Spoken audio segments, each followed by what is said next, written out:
What starts off seemingly good and gracious can become convoluted, and people change, and what seemed good and gracious now is capitalistic. These Egyptians became overly capitalistic as it related to these people. There was no more symbionts. There was no more give and take. It was no more of that. It was now, you're going to do what I tell you to do, and because you're worthless and you're nobody, and I have the power over you to do it. I'm going to act like I'm your God. Now I'm going to take the role of God. And I'm going to circumvent you to do whatever it is that serves me. And I don't care how you feel about it. I need all of your gifts to serve me. Kind of like the Babylonians. We see this time and time again, y'all. The Babylonians, same way. When the house of Judah was sent into captivity under the king Nebuchadnezzar, these children did nothing but bless this man's kingdom. Yet, it ended with them taking complete advantage of these people. God would send Judah to Babylon, the house of Judah to Babylon, because of wickedness that Judah did. They needed to pay off some karmic debt. They needed to learn a lesson. So he sends them into captivity, into Babylon. And they're in captivity. They're doing their part. They're paying off their debt. They're bound to the enslavement in Babylon. Yet, there were levels to this enslavement that God would ordain. There were degrees of which they could, the Babylonians would need to honor in the enslavement of these people. You just can't treat them any kind of way. Yet Babylon will become so comfortable with these people, because this is the thing with these people. They're not overly assertive with their gifts. They're not the type of people that go around parading their stuff. These are humble people. See, when you actually have something going on, when you really embody that which is truth, you don't need to parade it. You don't need to get a t-shirt to say, all this kind of stuff. You don't need that. You just are that. And that is these people.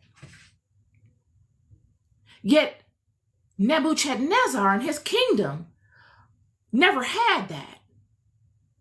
In fact, they envied that all along. And now that they have it, initially they're honoring it.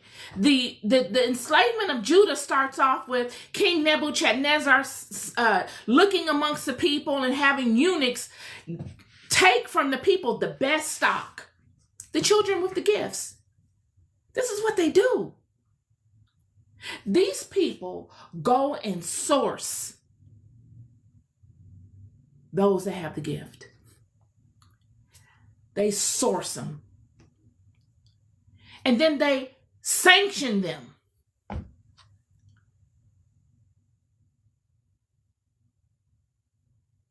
And they put them in situations where they can siphon their gifts so that they serve them. It's what they do. They siphon their gifts. Another degree of enslavement.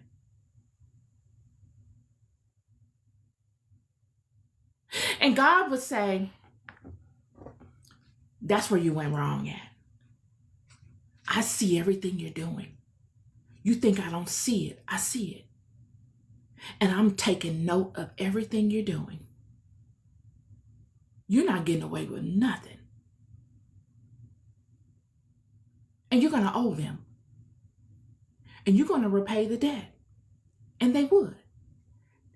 The kingdom of Babylon was destroyed. Friend, whenever you look around this planet today, these kingdoms of the world, surely they're great kingdoms. But these kingdoms that were old kingdoms were some monumental kingdoms, friend. I'm talking about spiritual stuff that will blow your mind. I can only envision it in my mind's eye. Sometimes I get glimpses of it. Powerful things of spirit that you can't even convey. Spirituality at levels that are mind-boggling. Smells. Man. All these kingdoms today can do is mimic portions of what was. All this stuff we see today are mimicries of portions of things that were greater.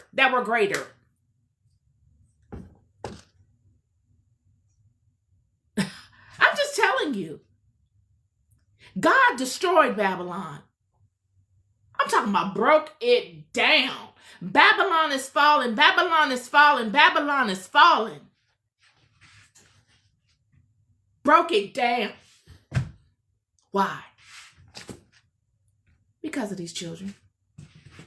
We go from Egypt, most powerful thing going on, Babylon, because of these children. They couldn't help themselves.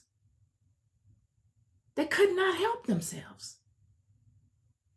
These nations, these people, could not control the need to siphon that which was of these children. They siphoned so much that they didn't care how these people felt. They didn't care about the level of mistreatment. They didn't care. The children would say, okay, I have no more to give you. They would then try to force it. That's how much they needed it. You would have thought, okay, you've given me so much. I have enough experience in dealing with you that now I can pick up some of your techniques and use them myself, so I don't really need you anymore. You would have thought that there would have been some of that going on. I'm sure there was. But they couldn't do it. They didn't have the sauce. You can't copy it. You can't mimic it. You can dress up like it all day. You can get in that mirror and talk like it. You can study it, but you'll never, ever implement it. You're bound to a point. You're bound to a certain degree. And these are all the things that God would use as protectants. This God protects, friend. I'm just here to remind you that this God protects.